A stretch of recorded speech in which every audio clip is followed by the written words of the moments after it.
Folks, Black Star Network is here. Oh, no punches! I'm real revolutionary right now. Support this man, Black Media. He makes sure that our stories are told. Thank you for being the voice of Black America, Roland. Stay black. I love y'all. All momentum we have now, we have to keep this going. The video looks phenomenal. See, this difference between Black Star Network and Black-owned media and something like CNN. You can't be Black-owned media and be scared. It's time to be smart. Bring your eyeballs home. You dig?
Folks, today is Friday, November 15, 2024, and coming up on Roland Martin Unfiltered, streaming live on the Black Star Network. The next 2 hours, we'll pay tribute to one of the greatest artists America has ever seen. Quincy Jones, who passed away last week at the age of 91, left a mark that is simply unmatched. Not just a musician, but a composer. I mean, movies and televisions, you name it, he's done it all. And we'll pay tribute to an enormous life. The man everyone called Q. We'll remember him right here on Roland Martin Unfiltered on the Black Star Network. He's got it. Whatever the miss, he's on it. Whatever it is, he's got the scoop, the fact, the find. And when it breaks, he's right on time and it's rolling. Best believe he's knowing. Putting it down from sports to news to politics. With entertainment just for kicks, he's rolling. It's on go, roll, y'all. It's Roland Martin, yeah.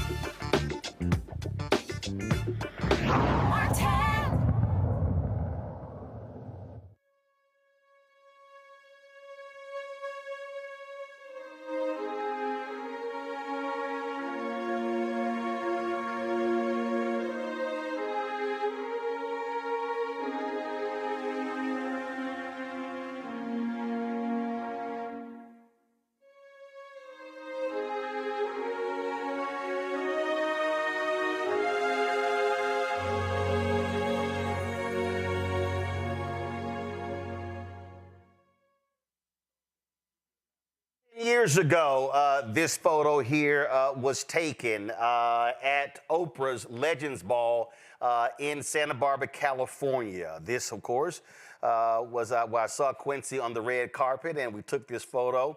It was always great to see him. He always had a great smile, always had great stories to tell. Quincy Jones passed away on last Monday at the age of 91. And of course, with the election taking place, there were so many things that were going on. We normally that day would pay tribute, so we decided to hold off and decided to focus on that today. Again, an extraordinary man who led an extraordinary life. I said this the other day, and I meant every word. Quincy Jones may have died at the age of 91, but this is somebody who I dare say, I always say, packed 200 years of life into 91 years. When you look at the things that he did, when you look at when he had an aneurysm, almost died, and he had a whole second life, then a third life, then a fourth life. We can go on and on and on, the type of life that he led. We now know that Quincy passed away from pancreatic cancer. Don't know how long how long he was diagnosed with it. But again, folks, remember, so much about him. When you think about his story, not only people talk about the Grammys, they talk about, of course, working with Michael Jackson, but we talk about Frank Sinatra. We talk about what he did in movies and television, and how he had just this enormous impact on so many aspects of music. We'll be getting into that over the next couple of hours. And so right now, I want to bring in Michael Bearden. Michael Bearden, of course, musician, director, you name it, can do all of that. And there's so much we could talk about it. So Michael, let's start off with you, because again, when we talk about Quincy Jones, we talk about his influence.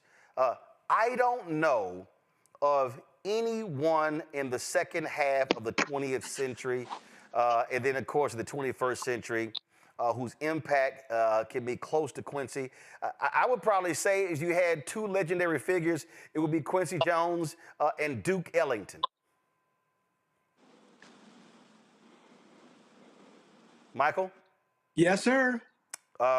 Again, as I said, when you think about, again, the role that he played, the two legendary figures I will compare Quincy Jones, the person I would compare Quincy Jones to would be a Duke Ellington. So what Duke Ellington did in the first half of the 20th century, I think Quincy Jones in the second half of the 20th century and the 21st century. Yeah, I would not disagree with that. And also, Quincy tells the story that Duke kind of tasked him with, being the person to decategorize music, if you will. So Duke was definitely a fan of Quincy and saw the future in him. So yeah, I wouldn't disagree with that statement. Again, his impact. I think that it's important for people to understand that it just crossed so many areas. And there was no one genre, frankly, where you can actually talk about Quincy Jones. No, that's absolutely right, and that's what he was about. He was a blueprint for many. I don't claim to be the only one, but he was definitely the blueprint for me, being, from the South Side of Chicago, as he was, as I am. Then he moved to New York. I moved to New York. He moved to L.A. I moved to L.A. But in his early career, he had, so many hits, not only just his jazz things, but, It's My Party and I'll Cry If I Want to, Leslie Gore. Like, he was the producer of that song. And so I remember having a conversation with him one time, because after he started finding success in the pop genre and other genres, people that he came up with, and, I won't name names, but people were calling him a sellout and all these kind of things. So I was talking to him about that because, a lot of my early part of my career was jazz, as my friend Gerald Albright could tell you. And so I was talking to him one day about that and people calling me a sellout and all that kind of thing. And he told me, he said, you know what you tell them? And I said, what's that, Q? He said, well, you tell them you want to sell out every record in the bin. And that was his thing about that. So folks were calling Quincy Jones a sellout because he wasn't solely focused on jazz, as opposed to. But here was somebody who was a music composer, a music producer, and so I saw a clip. I was looking earlier. I saw a clip where he was being interviewed in Brazil, and he started naming all these Brazilian musicians that he loved. When you're a music connoisseur or Renaissance person, you're not focused on one genre or one part of the country. You literally understand that music is worldwide. No, absolutely right. And from where we grew up, especially in Chicago, back when I'm sure when Quincy was growing up, but when I grew up too, music wasn't as segregated on the radio as it become. So, when I was a kid, I was listening to James Brown, Jackson 5, Creedence Clearwater Revival, Jim Croce, Led Zeppelin, like all these things, Ohio Players, like all these things just blended together. We didn't know that you weren't supposed to like a certain type of music. So when it came to Quincy, he was a world traveler. So he studied with Nadia Boulanger. And so, the famous composer and who taught a lot of composers. So when he was in Paris, he was, exposed to all kinds of music. And when you're a world traveler as a musician, you hang with the musicians in the culture. And so you learn the culture and you absorb all the music that's being played around the world. So you don't just think in a homogenous type of way. You think globally, and in a stew. What am I trying to say? Just a palette of everything that you really want to express musically, and so it should not be one thing.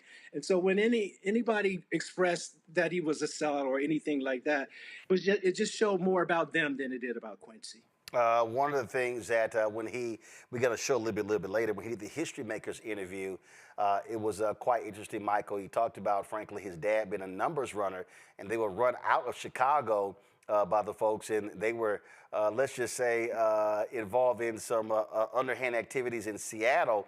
And then they would arrive at a place, and he actually saw this trumpet and fell in love with it, and that's what changed his whole perspective when it came to choosing not to be a street criminal and then going into music. Yeah, I read that in his book, his autobiography, and he talked about that a lot in interviews, as you say.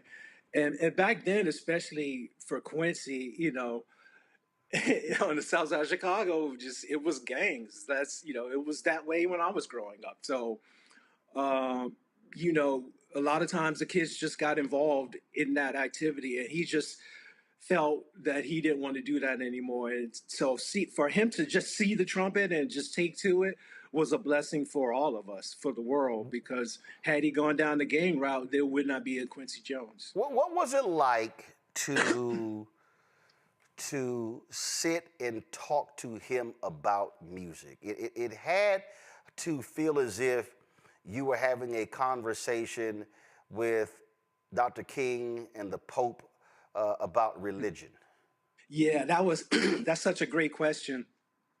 As I said earlier, I don't claim to be the only one to have access to him. He was a mentor to many of us, so many musicians, and he was so generous with his time and his wisdom. So to sit with him in his house and just have him, you could ask him any question and he would answer it, and just to have him. I remember one time I was doing a show with him in Washington, D.C. We were doing a thing at the Kennedy Center. It was for jazz. I think it was the first time jazz had been, primetime televised in 30 years or something like that. And it was a big concert with all these jazz stars. Natalie Cole was on it.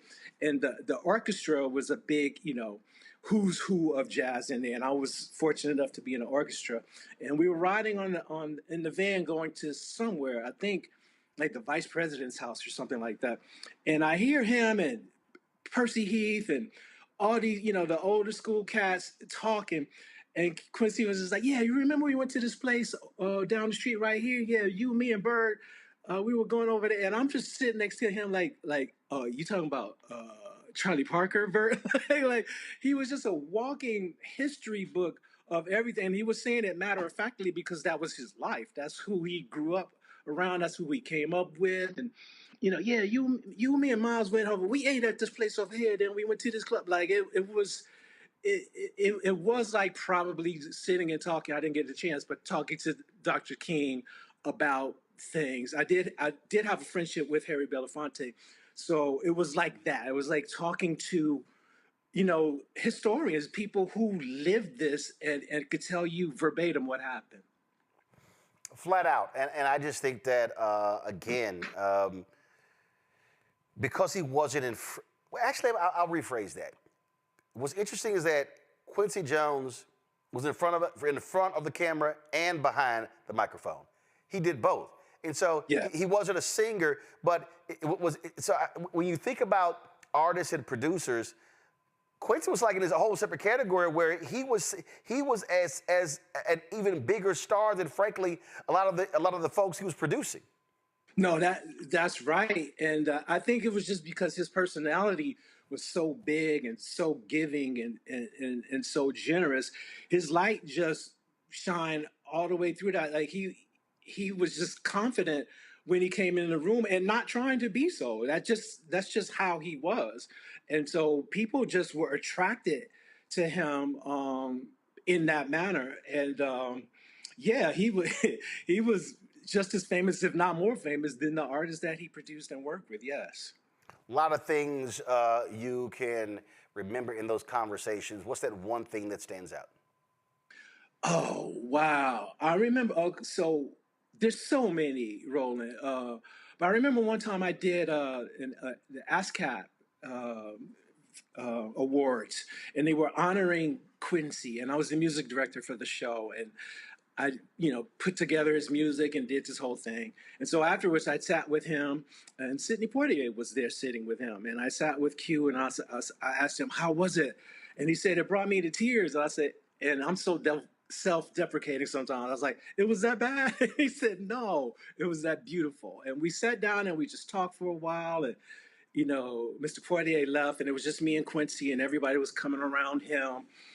And I would, because I'm from Chicago and I revered him so much, I would still talking to him as one of my heroes, which he was and still is. And, I was praising him and doing all these things. And he said, boy, stop all of that. And I was like, what do you mean, Q? He said, you have now become the people that you look up to. So now you have to pour into others what, you've got from me and others that you like, and continue the cycle that way. And that's the thing that I'll remember. I'll never forget that, because in one breath, he knew who he was, and he knew that I revered him and all that. But he also knew that once you get to a certain level, like I was the music director for something that I just did for him, and I was able to get that knowledge and wisdom through things that he's done in his career. And his thing was like, that's great. Now it's time for you to pay it forward. So that's one of the many things that I'll absolutely remember from Q.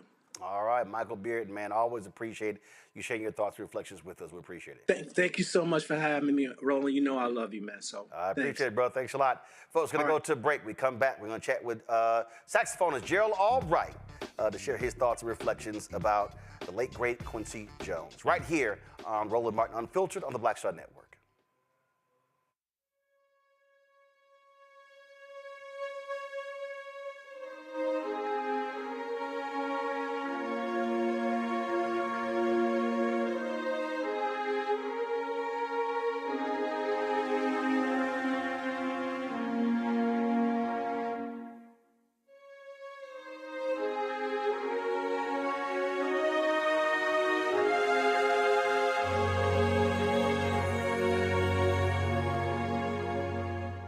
Hi, I'm Dr. Jackie Hood Martin, and I have a question for you. Ever feel as if your life is teetering and the weight and pressure of the world is consistently on your shoulders? Well, let me tell you, living a balanced life isn't easy. Join me each Tuesday on Black Star Network for A Balanced Life with Dr. Jackie.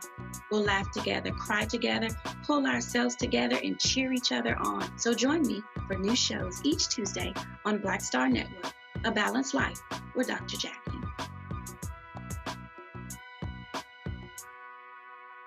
Black Star Network is here. Oh, no punches! I'm real revolutionary right now. Thank you for being the voice of Black America. All momentum we have now, we have to keep this going. The video looks phenomenal. See, there's a difference between Black Star Network and black-owned media and something like CNN. You can't be black-owned media and be scared. It's time to be smart. Bring your eyeballs home. You dig?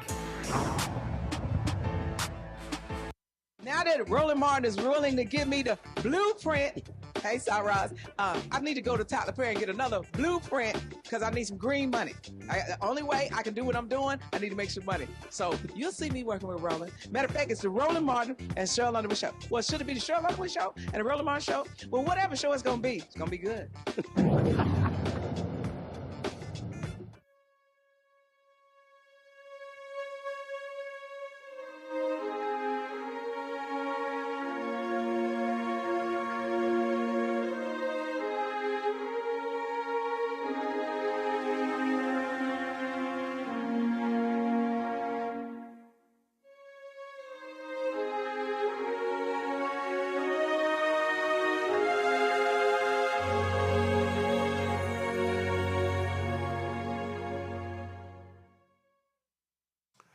Folks, Quincy Jones, 91 years old. When you look at the folks who this man worked with, I mean, it is a shocking and stunning. You're talking about Lionel Hampton, Dizzy Gillespie, Frank Sinatra, Count Basie. Then you go, director Sidney Lumet. When you talk about playing in the band behind Elvis Presley. Also, when you look at Michael Jackson, when you look at, when you just start just naming all of the folks. I mean, absolutely, from the age of 20 till he passed away, there was no one who he, seemingly didn't seem to work with. And so we are paying tribute to him tonight on the Black Star Network. Joining us right now is saxophonist Gerald Albright. Glad to have you on the show. And I don't say this lightly. When Michael Bearden was just talking, he was talking about seeing Quincy in a conversation with Sidney Poitier. And when I think about the greats, when I think about, being in rooms with certain people, I mean, when you saw Harry Belafonte, when you saw Sidney Poitier, when you saw Quincy Jones, I mean, you did approach them with reverence because they not only American royalty, but they're absolutely black royalty. Absolutely. But at the same time, the irony of that, Roland, and by the way, happy belated birthday, my frat brother. Appreciate it. The irony behind that is that he was just Quincy. Even though he was royalty, both musically and an ambassador for the United States, you forget, what he really was because he was so down to earth and so approachable. And that's what I loved about him. I kind of called him my industry dad, because you could talk to him at any time. If you called him, he'll answer the phone. He was that guy, and I appreciate him, and I wholeheartedly miss him. I said this to Michael as well. I mean, the man's musical knowledge was just utterly ridiculous. Absolutely. There was a time in my career back in, I was going to say the late 80s, where I was recording the Back on the Block album with him, and I prefaced that recording session by saying, "Hey, Q, when we take a break, I'd like to go into the lobby of the recording studio and just talk to you about career-oriented stuff." And he said, "Absolutely, man." And we sat on the couch, and this was the point in my career where I wasn't really happy with the things that were happening in my career, and I wanted to figure out the best way to optimize that. And he gave me some great golden nuggets in terms of what to do and what not to do in the recording industry, some things that I use to this day. And to have somebody take the time to sit down with you a man that's at work as a producer and songwriter. It just meant so much to me, and I'm going to miss those times that I talked to him. And when you talk about those things, and again, to have a conversation with somebody who not only is an artist himself, but also that musical knowledge journey is just ridiculous. Again, starting at the age of 20, and again, when you start saying, okay, wait a minute, Count Basie, Lionel Hampton, and you just start going down all of these artists and band leaders or whatever. People say this, but it's a little hard to say, I think I can get one over on Quincy, because he did see and hear it all. Yes, absolutely. Quincy always had the finger on the pulse. I tell the story all the time that me and my wife went to a concert in the late 80s at the Universal Amphitheater in Los Angeles. And there was a couple of groups performing, and it was intermission time. The lights came on, and I discovered that 3 rows down from me, Quincy Jones was sitting. And I nudged my wife and I said, hey, that's Quincy Jones. And she said, go say hi to him. I'm like, I'm not going to go and, I don't want to bug Quincy, Finally, long story short, I got enough nerve to go and say hi to Quincy, and I kind of tapped him on the shoulder. I said, Mr. Jones, and he's like, hey, Gerald Albright. He already knew me, and to the point of, hey, man, I like that record on your new album, which at the time was my very first album as a recording artist, Just Between Us.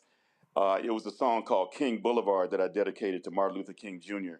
And he actually sung the melody in real time at me, which lets me know, man.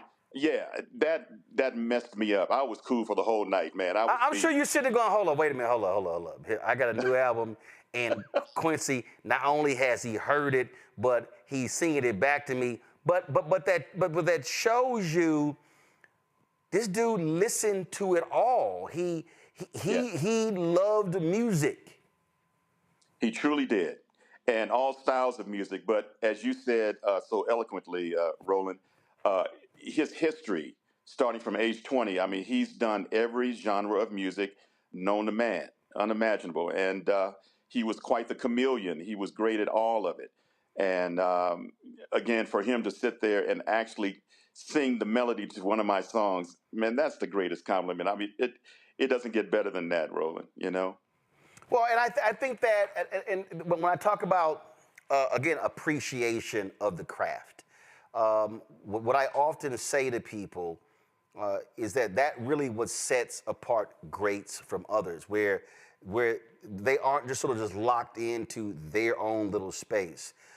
They are listening and seeing and studying and experimenting and going all over and gaining and gaining inspiration from so many different sounds. And I just think that I always joke with people all the time because they go, man, like you listen to all this stuff. I said, but you don't understand. I said, if it sounds interesting and appealing, I want to hear more of it. We don't have to be so locked into just this one style, this one genre. You got to go broad and beyond. And that was Quincy, which made him the one person you wanted on speed dial. Absolutely. Absolutely. And he inspired me so much in my own personal production and songwriting. I myself, due to Quincy, listen to different genres of music to help inspire what I'm doing. And you never know what's going to really hit home and really inspire you in a way to make a hit record. So you got to listen to everything. And he was one of those guys that just really pushed that point. You have to be broad in terms of your approach to the music because it's powerful and it's vast. And so I thank Quincy wholeheartedly for that. There's so many things that he did. Again, when you look at 79 Grammy nominations, winning 28, the record was broken by Beyonce. But it's not really even just the Grammy Awards. I just think how Quincy Jones was received across the world. Yes. He was a true ambassador. In a non-musical sense, the one talent that he had was making everybody around him comfortable. you couldn't say no to Quincy. Again, he's like an industry dad. When he called you, you would drop everything and go and do whatever he asked you to do. He just had those type of relationships, but he made you feel like you were part of his family. And whenever he did something huge. I remember we went and did the Montreux Jazz Festival in Montreux, Switzerland some years ago, and it was Quincy Jones night, and we had a big band and a who's who.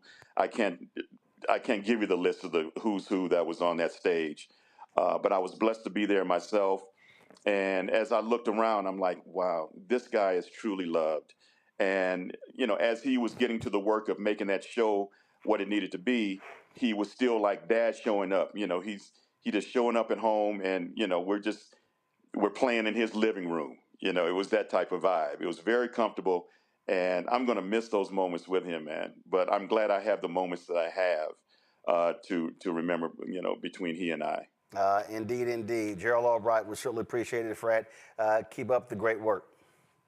06, you're very welcome, man. See you soon. All right, absolutely.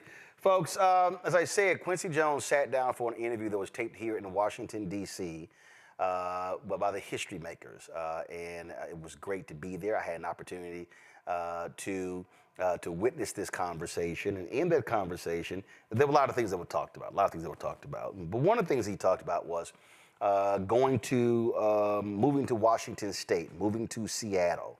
And that was a significant part of his life. This is Quincy Jones being interviewed by the late Gwen Ifill here in the nation's capital for the History Makers conversation. After all these decades, 6 decades almost of doing this. It's pitiful. It is. It's not pitiful. It's fabulous. But Herbie and I have one thing, though, and we say we don't play that Mr. Hancock, Mr. Jones stuff.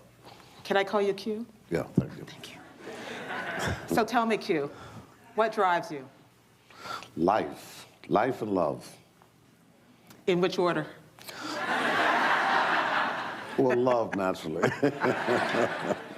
But there was nothing in your childhood to suggest that you would be doing what you're doing today. In fact, there were so many things in your childhood which argued against this.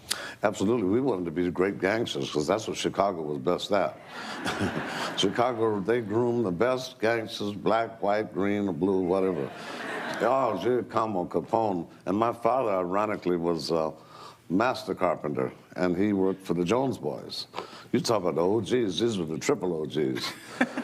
Smart, beautiful, organized, structured, elegant guys. And I remember the biggest whipping I ever had was when I was at a birthday party when I was 7, and Eddie Jones, the boss of the gangsters, his daughter Harriet was 5 years old. She asked me to cut her hair a little bit, and I cut all of it off. But you spent most of your time, your real growing up time in Seattle, which people do not think of naturally as being a wellspring of American jazz. It was about half and half. I spent 10 years in Chicago. We left right after the Jones Boys were politely asked to go to Mexico. My daddy came by the barber shop and picked my brother and I up and said, no, you don't have time to go home and get your toys. We're getting straight on the Trailway bus. And we went to the Northwest because he was a Jones, but he wasn't a gangster. But that's all we saw. That's all we want, all we knew. And that's what we wanted to be. My stepbrother was pitiful. He was a serious gangster. But, and then we went to this unclaimed territory in Bremerton, Washington, the Bremerton shipyards. I said, man, we're going to waste this place. Because, you know, we're 11 years old or 10 years old, and we had seen all these professional gangsters working all this time. I said, we could tear this place up because they don't know what's going on. I remember our first big job, you want to call it. Clarence Abrams likes to call them businessmen, please. Was we stole a carton of honey, bottles of honey, and went out in the woods and drank all that honey, and I never touched honey again for 20 years. Tell me about lemon meringue pie and juke joints. Right across the street from my house was the Army camp with the barbed wire, 50 caliber machine guns, and there was a big armory next door that was our recreation hall for all of the whole community. And we had inside tracks on everything, you know. I'm telling you, we got our stuff together. And we heard that there was some lemon meringue pies being shipped in on Monday, and some chocolate and vanilla ice cream, so we were ready on arrival. And we broke in there and ate as much as we could, and we had pie fights. And I went and broke open the superintendent's office and saw a little spinning piano over in the corner, and we're getting ready to close the door because it really didn't look valuable to me. You know, I didn't know people played then. And somebody said, "Fool, go back." God's whisper said, "Go back in that room now." And I went back in there, and I slowly went over to that piano and touched it with my fingers. And every cell in my body said, "This is what you do the rest of your life." And that one move, you know, changed everything in my whole life, you know. Folks, fantastic conversation. We'll share more of that when we come back. Going to a break right now. We come back, we'll chat with singer Howard Hewitt about the late, great Quincy Jones. Right here on Roland Martin Unfiltered on the Black Star Network.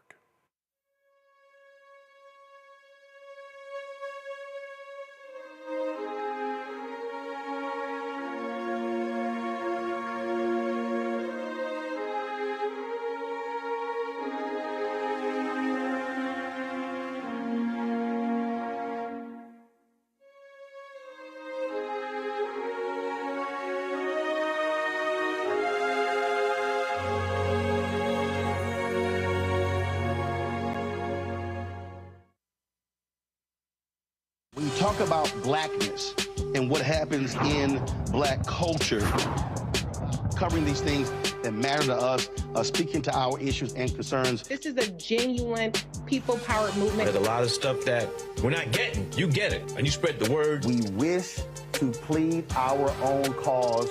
Too long have others spoken for us. We cannot tell our own story if we can't pay for it. This is about covering us. Invest in black-owned media. Your dollars matter. We don't have to keep asking them to cover our stuff. So please support us in what we do, folks. We want to hit 2,000 people, $50 this month, raise $100,000. We're behind 100,000, so we want to hit that. Y'all money makes this possible. Checks and money orders go to P.O. Box 57196, Washington, D.C. 20037-0196. PayPal is R Martin Unfiltered. Venmo is RM Unfiltered. Zelle is Roland at RolandSMartin.com. How you doing? My name is Mark Carey, and you're watching Roland Martin Unfiltered. Deep into it, like pasteurized milk without the 2%. We getting deep. You want to turn that shit off? We're doing an interview, motherfucker.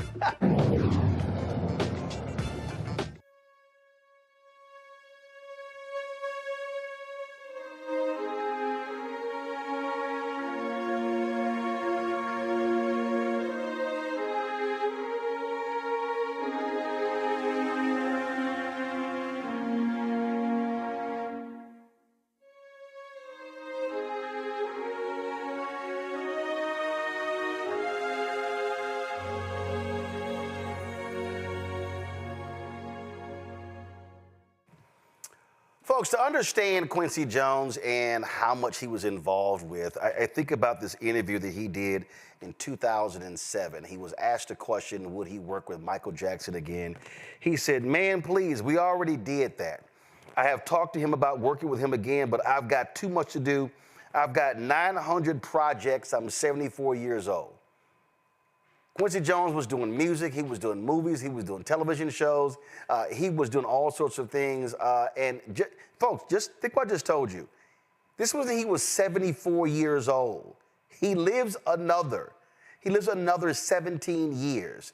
And he was still doing things up until the last few months of his life. Howard Hewitt joins us right now. And Howard, glad to have you here, man. I just think, again, the output of this man is just sick. Man, Quincy, you can't be sad about Quincy, today, because Quincy lived the life that every musician wants to live. You know what I'm saying? Every musician, every wannabe producer, every vocalist, the whole thing. When I first met Quincy, man, I was kind of branching off because I got in with the group. I got in with Shalimar. And I was kind of, and I worked with Leon Silvers, you know, and checked him out as a producer, the way that he did his thing. And I worked with, then I kind of branched out. I started working with Stanley Clarke, started working with George Duke, of course. And then my big brother, James Ingram. I met James. James and I we're from the same hometown, from Akron, Ohio. So James was always like, I met James when I was 15. So when he came to L.A., a couple years later, I went to L.A., then we connected, and we stayed connected and stuff. And then he brought me into the whole situation because he wrote a song called PYT, right? And it got placed on the Thriller album. And so that he wanted me to come in and work with him on the backgrounds. So that's when I first met Quincy. And like, man, working with Quincy, man, was like going to school. It was like going into the classroom. The professors in there, he would come up, he and Bruce Wadeen would sit there. He would, you know, bring out his briefcase and his folder. And man, it was like going to school. And after that, we worked on a bunch of stuff. We worked on Barbra Streisand project. We worked on Donna Summer, Ernie Watts' album, about a bunch of stuff through the years. But it was always like going to school when I go in the studio with Quincy. We just have fun, and it was amazing. It was amazing. You talked about that partnership with James Ingram. Of course, so many hits came out of that relationship. In fact, when that History Makers conversation took place, was recorded here in D.C., James Ingram actually performed on that broadcast. That was actually the first time I got a chance to meet James Ingram that night.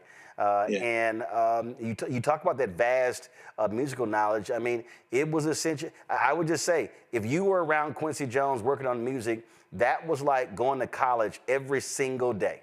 Every day. You know, and it was beautiful. It was like, and his whole, you know, because as a producer, you have to develop like a doctor, you know, bedside manner, you know, because you got to be able to bring the best out of your artist. You know, you got to make that artist comfortable. You got to make you have to know and seem like you know and know that you know what you're doing.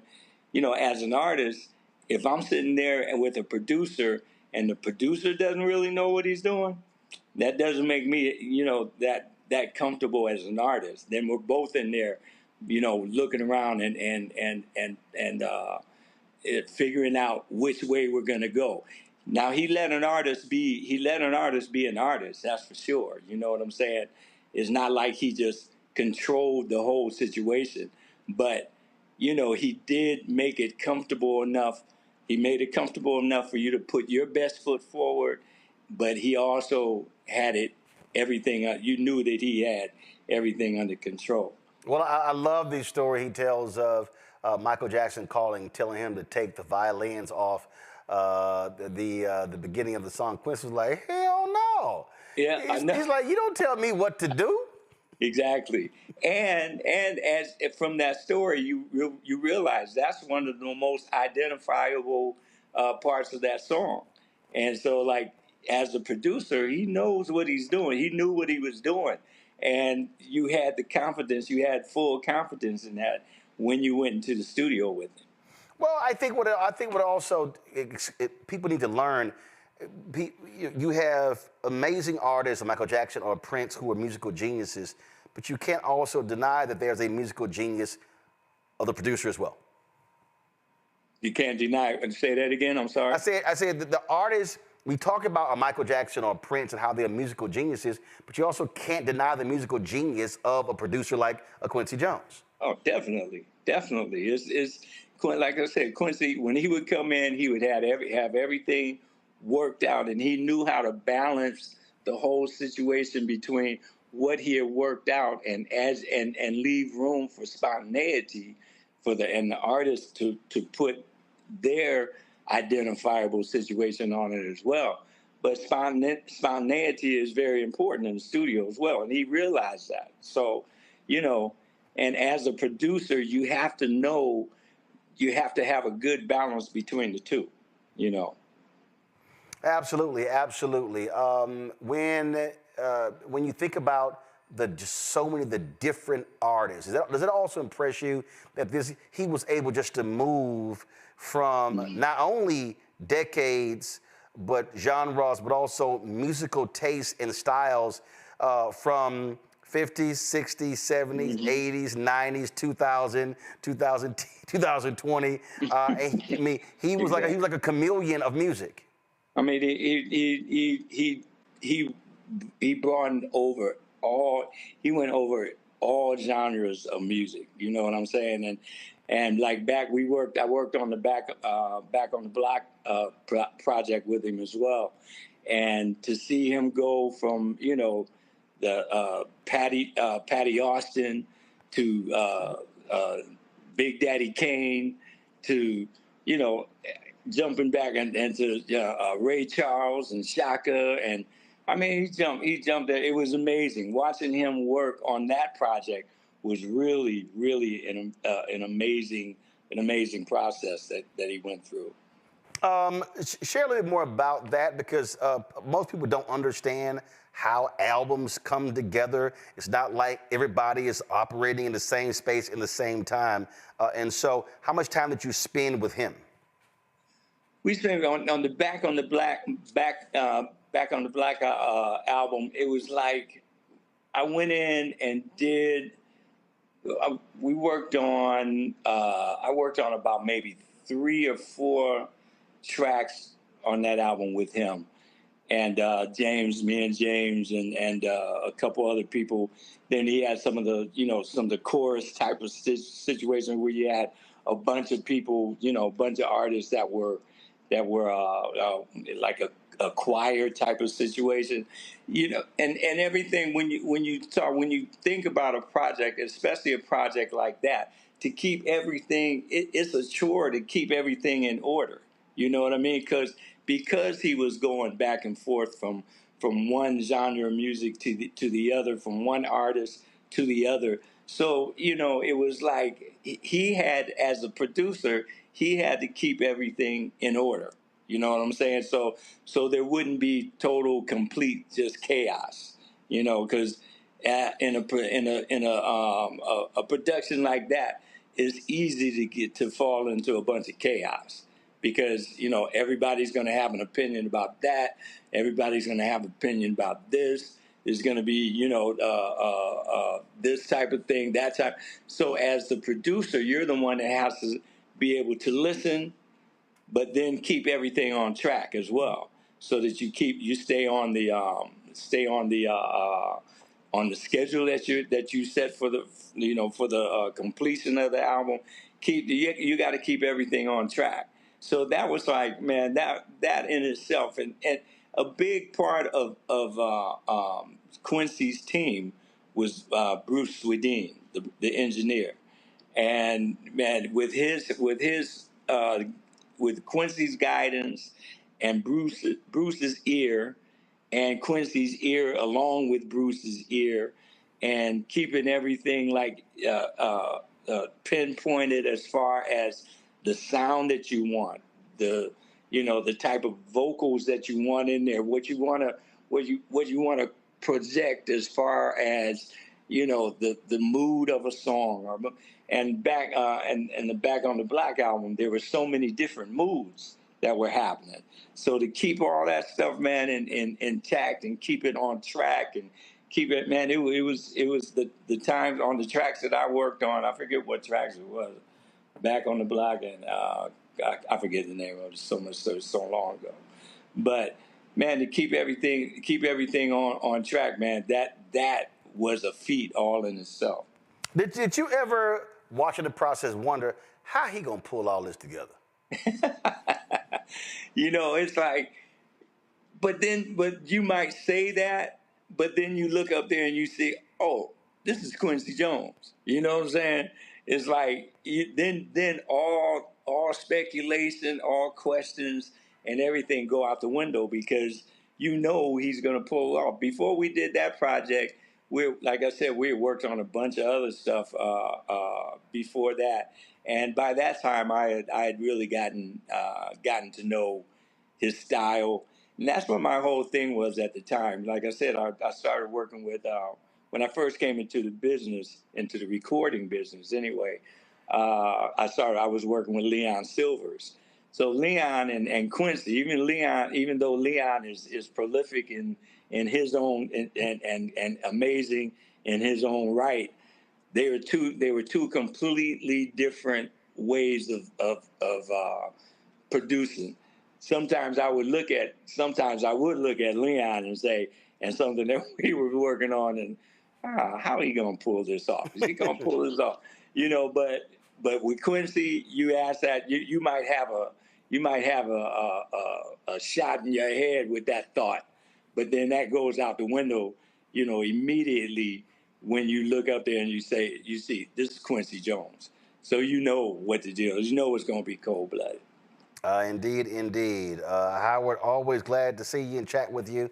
Good to see you too. Quincy Jones was a unique brother, and in the beauty of music, it will always be with us, even when folks move on to become ancestors. Yeah, man, he was a mentor, like he was for probably thousands and thousands of other artists and musicians through the years. Man, he will be missed, but like I said, you cannot be mad. You can't be sad because he lived the life. Oh yeah. I said at the top of the show, I said Quincy Jones dies at 91. He packed 200 years of life into 91 years. And that's what he used to tell me, man. He said, Howie, he said, man, I've been talking to some doctors in Stockholm, man. I'm gonna freeze this stuff. I ain't gonna get old, And we sat. I remember one time I saw him out, man, and we just sat and we talked, and he talked about that whole what do they call it, cryogenics? Yeah, cryogenics.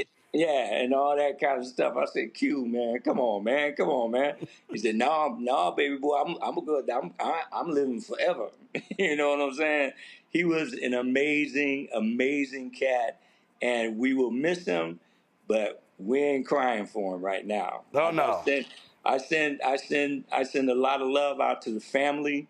That's one thing that he was heavy on, was his girls and his son and the kids. And I send my thoughts and my prayers, and God bless all of them. And man, thank you for letting me come on here and just talk about my man for a minute, man. It's very special. I think the only thing that he loved I would probably say number 3 to music and his family was women, which produced his family. So well, that was one of the main reasons for the cryogenic situation.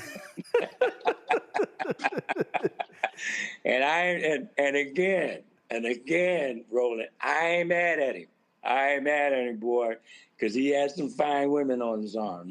That was Q. Oh man, that was Q. And like, if you look at, I would suggest to everybody to watch that Netflix special. Absolutely, yeah. It's amazing. Yep. It's amazing, and it goes all the way back. To the beginning of the documentary done on him. I tell you, if there's one thing, it still drives me crazy. When I was at TV One, and you talk about Quincy being approachable, because I would often call him at his house, and we would chat. Not long chats, we would chat. And he actually agreed to do a sit-down interview. And something happened, and the folks at TV One, our production people, put it off, and it never made it happen. That pissed me off. To this day, it pisses me off. Which is one of the reasons why I tell people, by me owning and controlling it now, I ain't got nobody who can tell me, no, you can't go do it. So I still hate the fact, and I'm talking about Quincy, he said, yes, we were gonna do it at his house. This was prior to the documentary and everything. And man, I'm still sitting here. Matter of fact, I may try to find an email to cuss out the person who said no, because we never got a chance to do that conversation. So, man, we did. I did, not to cut you off, but I did an interview one time over in England, over in the UK, right? And we were talking about a lot of different stuff. People I work with talked about Quincy. I worked on a Shaka project also, and like I said something, I can't remember exactly what it was, but it was misconstrued. Once by the time it came out in print, this cat was saying Howard says this and that about Quincy, blah blah blah blah blah, right? And I read it when I was on a plane I was coming back home from the UK. And man, as soon as I got off the plane, because my flight got in like early afternoon, early morning, whatever. And as soon as I got off the plane, I went to Westlake Studios and took the article there, and I said, Q, I did not say this. I didn't say this. This is blah blah blah blah blah. And man, and that's one of the big lessons that he taught me. That he told me right then. He taught me that. He said, Howard, you have to learn how to guide the interview that you're doing. You don't let people guide you in the interview. You figure out how to guide that interview the way that with the information that you want to put out, that you want to include in that article or radio interview or whatever it would be. And that was one of the because that was early in my career. Mm-hmm. So I'm still feeling my way somewhat around interviews and stuff. And a lot of times, man, you be in an interview, man, and somebody says something and you go off on a whole nother situation that you shouldn't go off on. And then they take it and then they got so that was one of the mentoring situations that was very, very dear to me when he told me that. Absolutely. Well, Howard, we appreciate it, man. Thanks a bunch. Thank you, man. God bless. Appreciate it. Folks, Quincy Jones talked about in that History Makers interview how music was his escape. Here is that conversation. Music for you was an escape. It was your form of rebellion. But music was more than an escape. It was a mother. I started out in Seattle when you had to play a white tennis club dinner with white cardigan jackets and played dance music and so forth. Then we changed our uniforms and go to the black clubs, the Rocking Chair, and Washington Educational and Social Club. What a joke. And the proprietor was Reverend Silas Groves. Please, bring your own bottles, play for strippers, and we do comedy acts, man. We steal all the comics who come through there. We steal all the material at 17 and do all these nasty jokes. And we weren't supposed to be in clubs. I was 13, Yeah. So we pretended like we were smoking and everything so we could get in the clubs. And I was just lucky that the teachers didn't. I had one teacher, Parker Cook, that saved my life because he said, you're doing what you're supposed to be doing. Because I didn't get finished playing until 5:30 in the morning. And I could. Garfield High School is right across the street, that's where Jimi Hendrix went to. And I couldn't get there till 11 sometimes, but he supported me, though. In fact, I thought I saw him up there in one of those joints a couple of times. Did it ever occur to you that you were in the middle of something revolutionary? No way. We were just, Ray Charles came to town, I was 14. I couldn't believe him, He came in and he was 16 or 17, but he was like 100 years older than me because I was still staying at home with 8 kids, and 2 parents and his raggedy stepmother. And he had 2 suits, his own record player, 2 girlfriends, everything. I couldn't believe it, and I was around him all. I didn't do it like Lorenz Tate did. I wasn't like that at all. And I wrote the dialogue for that, but I wasn't like that at all. In movies, they have to make up stuff, This little cat was loud and cocky and talked. I never talked at all when I was little. I sat up and listened because I was around guys who knew what they were talking about, like Basie and Clark Terry.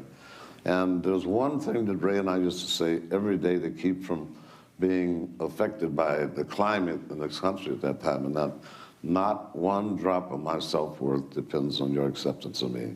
Because you never wanted an...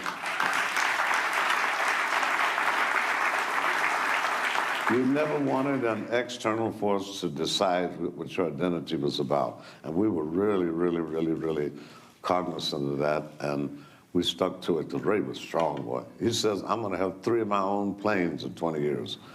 1968, he had 3 planes. And Ray he knew how to deal with money, everything. Because in the beginning, we didn't think about money or fame. We didn't, like today, the bling bling, forget that. There was no money. There was no bling bling. The biggest joke on Broadway when we were out there starving to death was in front of the Brill Building was you'd see somebody being held by their ankles out of a 33-story window and the overcoat hanging all over his head. And they say, what's that going on up there? They say, that's Jackie Wilson renegotiating his contract.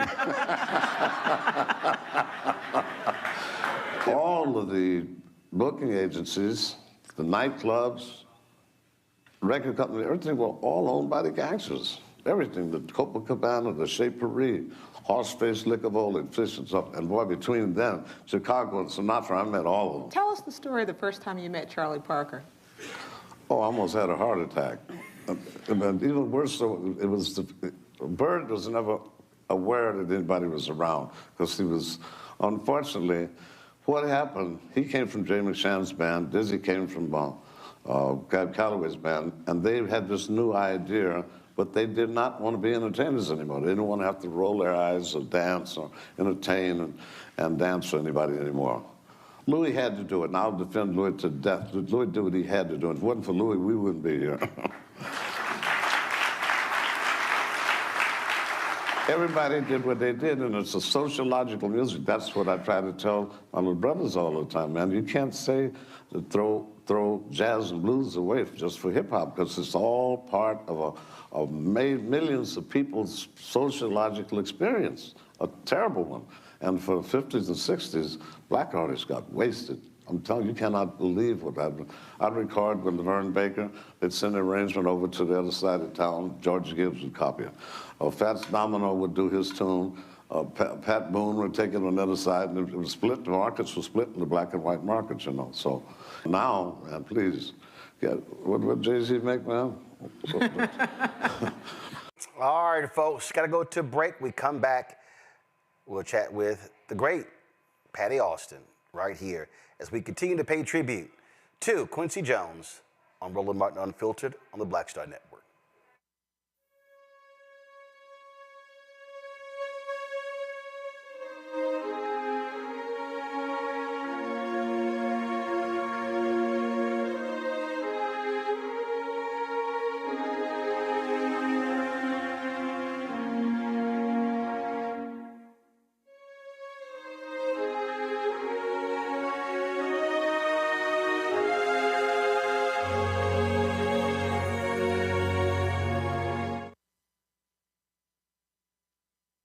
Hatred on the streets, a horrific scene, a white nationalist rally that descended into deadly violence. White people are losing their damn minds. As an angry pro-Trump mob storms the U.S. Capitol, we've seen We're about to see the rise of what I call white minority resistance. We have seen white folks in this country who simply cannot tolerate black folks voting. I think what we're seeing is the inevitable result of violent denial. This is part of American history. Every time that people of color have made progress, whether real or symbolic, there has been what Carol Anderson at Emory University calls white rage as a backlash. This is the rise of the Proud Boys and the Boogaloo Boys. America, there's going to be more of this. Here's all the Proud Boys, guys. This country is getting increasingly racist in its behaviors and its attitudes because of the fear of white people. The fear that they're taking our jobs, they're taking our resources, they're taking our women. This is white fear.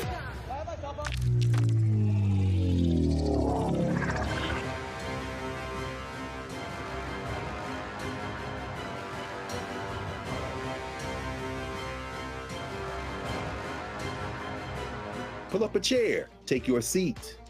The Black Tape with me, Dr. Greg Carr, here on the Black Star Network. Every week, we'll take a deeper dive into the world we're living in.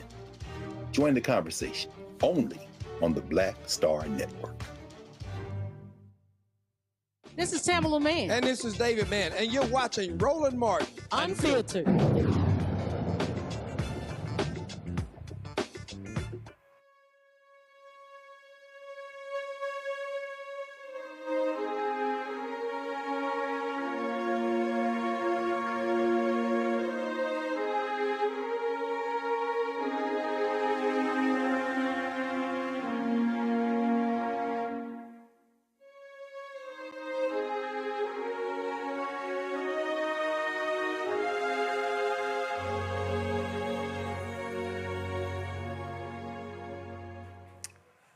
Folks, welcome back to our tribute to Quincy Jones, who, of course, passed away Monday before last at the age of 91.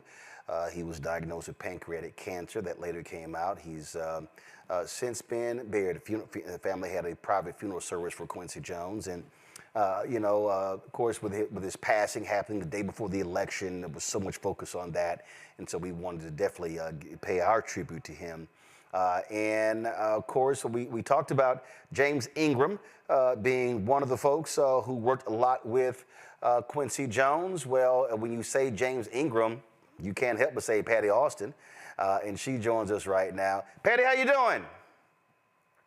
I'm fair to middling. Well, it's always good to see you. Haven't chatted in a while. Let's talk about Q. I just, again, when you hear the words legend, iconic, GOAT, all this sort of stuff, but this man, an absolutely musical genius. Most definitely. It's, to keep talking about Quincy's genius is a little bit redundant. That's kind of a given for anybody that had the opportunity to make music with him. But for the people for the folks who on the receiving end, take us inside of that process. What was it like? And what made him so different and unique? Oh, Lord. I guess the best way to explain working with Quincy, it was kind of like joining the circus. And you weren't allowed in the room unless you had equal musical expertise to his level of musical expertise, because he wasn't the kind of producer that dictated a lot about what you were going to play. It was usually in front of you, or maybe you'd hear a demo of what you were going to do. And then his sense of orchestration, his sense of chemistry played into how the music ended up. But there was never a sad moment. There was always happiness. There was always insane levels of silliness. And if you did a 4-hour session with Quincy, at least 3 hours of it would be laughing. Well, we're actually and 1 playing. hour would be getting down to business. We're actually playing a video as you're speaking, and that's literally what we see.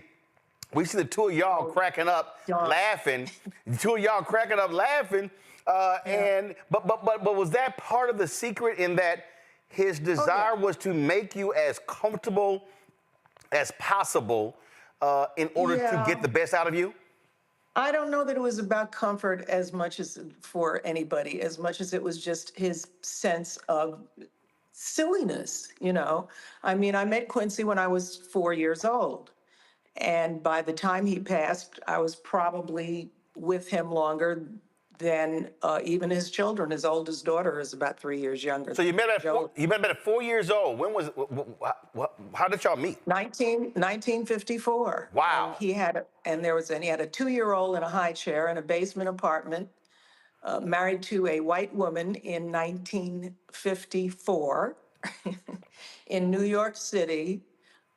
In a basement apartment, and writing arrangements and playing trumpet. And one of the people he was writing arrangements for was a lady named Dinah Washington, who proclaimed herself to be my godmother after daring me to perform on the stage of the Apollo Theater. So I did that, and she decided that we needed to work together. And if we were going to work together, we were going to need arrangements.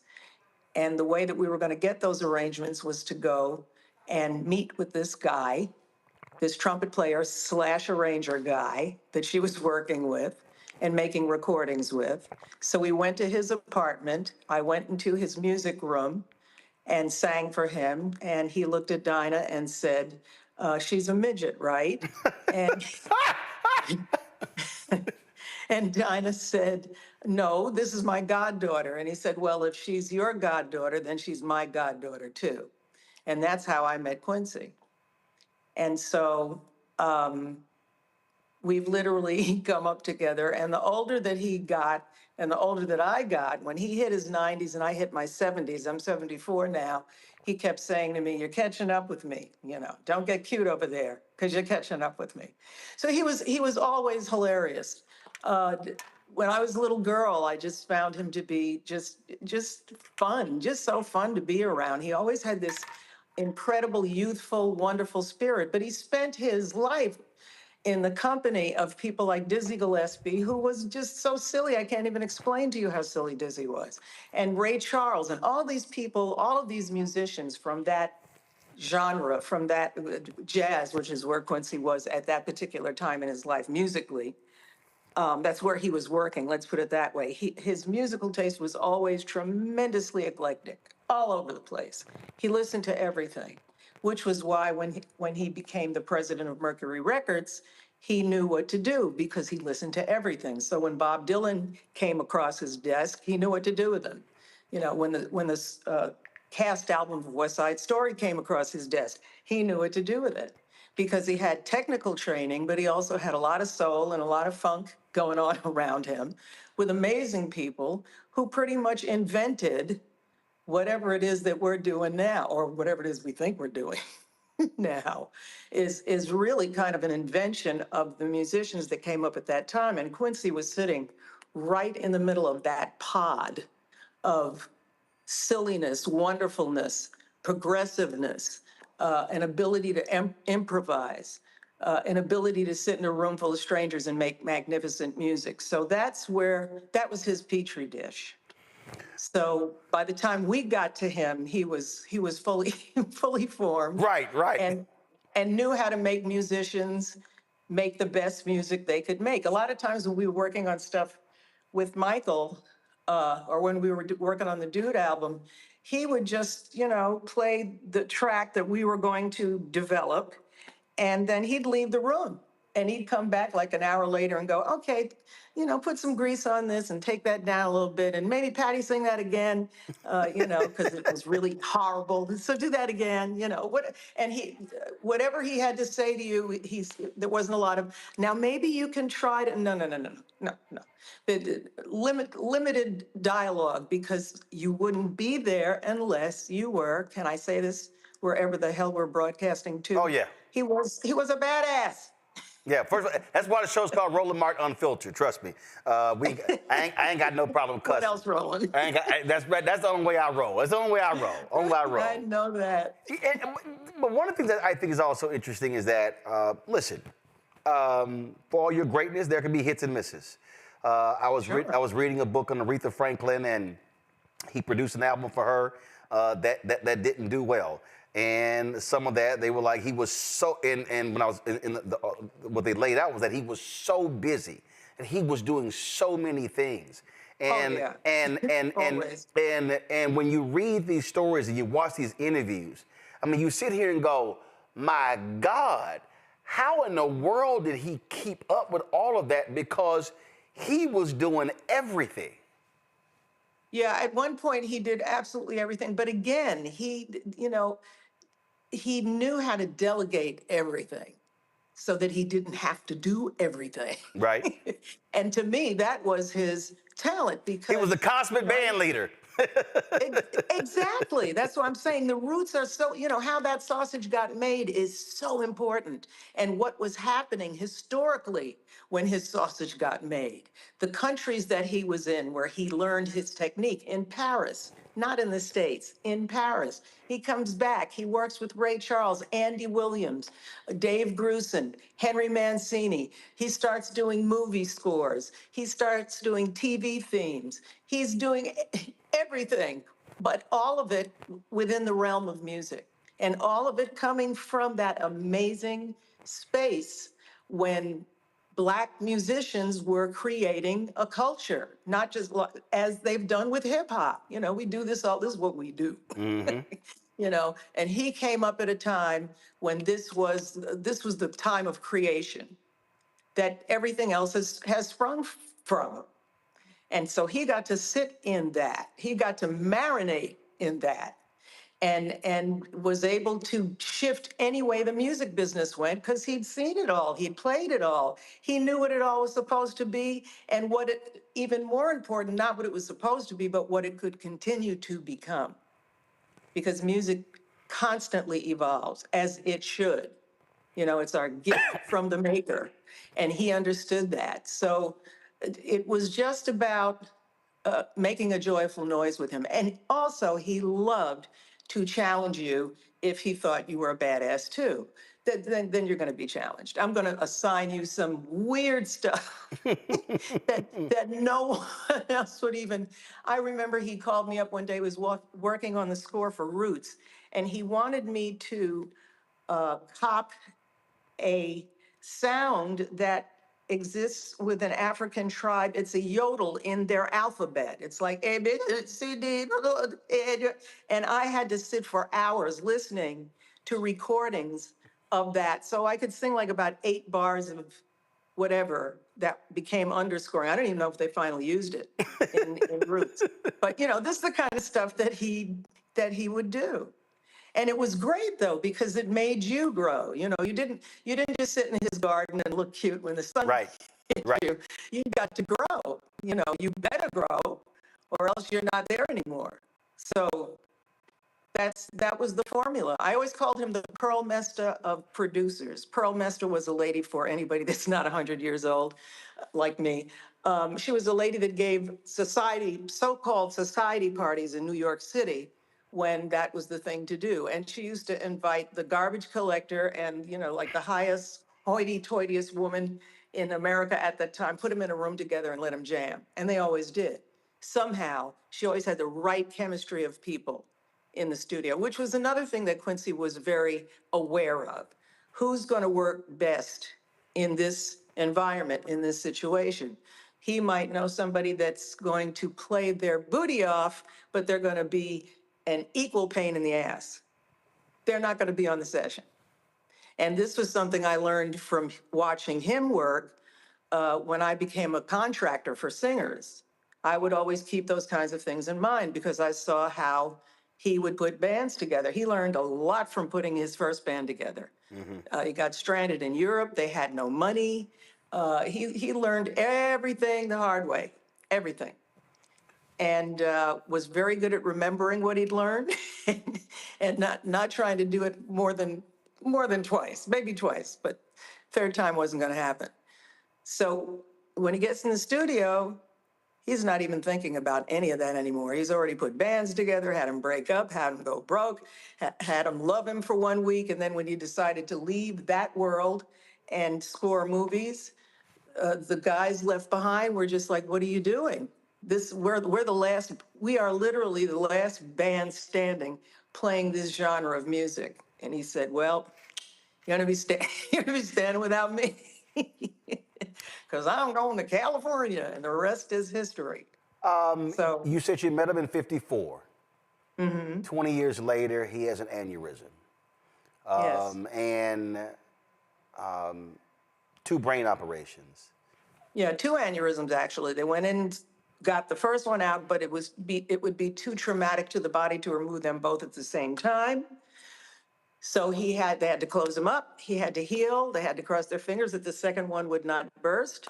And, you know, that's like the first 2 bullets he ducked. He was a bullet ducking mammoth.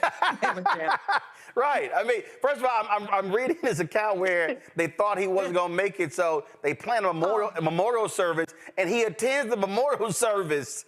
Yeah. I mean, you know, listen, this last time, we had gotten to a point, at least let me speak for myself. I'd gotten to the point where I had seen him when he was really, this is it. You know, you go through this when you have seniors in your life. Right. My grandmother went through this. My mom went through this. I took care of my mom for 5 years. I know what all this looks like.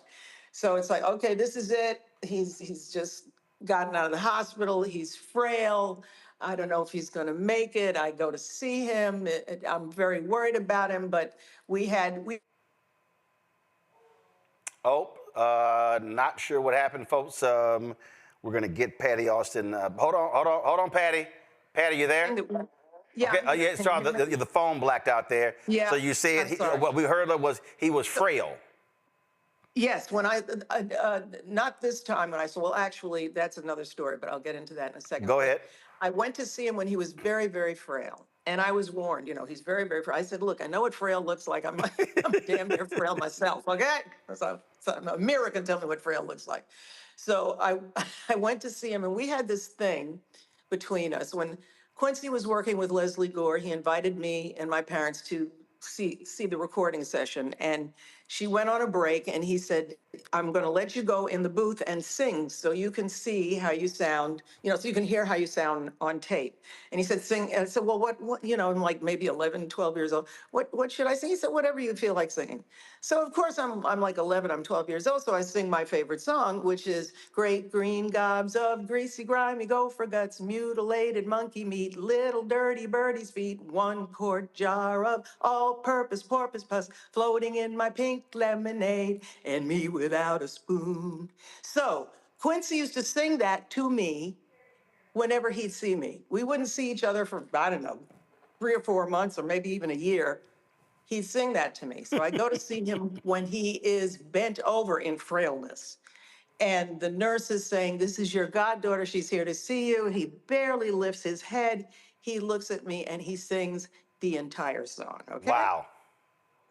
Then I had a conversation with him about the band, about his original band. I said, Poppy, I called him Poppy. Poppy, I was listening to the old stuff the other day. God, that band was so great, because I worked with that band when I was a kid. I did a show with Quincy called Free and Easy that we rehearsed in Europe, and the plan was to bring it to Broadway, but they lost all their money. It was a mess. But anyway, so spent pretty much a year, almost a year in Europe working on this show with him. Huh? No, go ahead. Go ahead. Oh no! So I spent almost a year on the road in Utrecht first, which was where we rehearsed at the World's Fairgrounds. Remember when they used to have World's Fairs? And the building we were rehearsing in, they were going to tear it down as soon as we finished rehearsing, which they did. And we moved the production to Paris at that point. So I had this whole background going with Quincy in those days of his working with the big band stuff. So I knew all the guys. They were all in the Free and Easy band. My dad was in the Free and Easy band. And so I talked to him about those musicians. I named 2 of them. I guess there were maybe at least 10, maybe 13 members altogether. He named every one, every last one of them, and said that was the best band I ever had. And then about 3 weeks later, I think it was last Thanksgiving, I went to the house, and he was sitting straight up in a chair like a potentate. and I went over to kiss him, and he said, baby, I like that dress. And I said, okay, you're fine. All over again. I don't know how you're fine. The last time I saw you, you were singing Great Green Gobs to me and with your head hanging. And we were all of the kids and I were standing around him going, what happened? How are you here like this? So after that one, I was like, look, he's going to be here at least another 20, 30 years. He's just going to be sitting on top of earth. It's going to be ashes, and Quincy's going to be sitting on top. So by the time that he finally did pass, I'm telling you, it's just catching up with me now, because I'm just in this state of, I just don't believe it. I had a very similar thing with Luther when he passed, that because we never saw each other regularly. Right. Sometimes we wouldn't see each other for a year or a year and a half. Then we'd get together for 3 days and put our pajamas on and watch all the silly stuff he wanted to see. Amos and Andy and World Wrestling. Those were Luther's favorite things to watch.